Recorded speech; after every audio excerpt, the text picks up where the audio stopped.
জাতীয় দৈনিক বাংলাদেশ সমাচার। 16 দিনের সফর শেষে দেশে ফিরলেন প্রধানমন্ত্রী।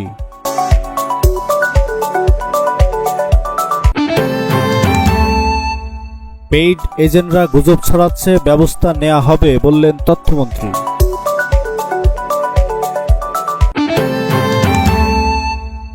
রাষ্ট্রপতির কাছে ক্ষমা চাইতে পারেন খালেদা জিয়া বললেন আইনমন্ত্রী।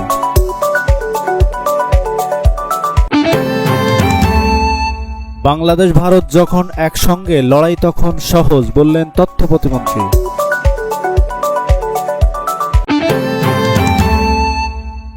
পুলিশ হেফাজতে সাবেক দুদক উপপরিচালকের মৃত্যু।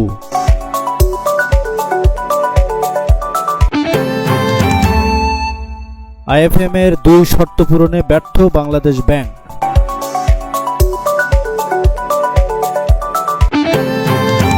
বিশ্বের 33তম পারমাণবিক শক্তি ব্যবহারকারী দেশ হতে যাচ্ছে বাংলাদেশ।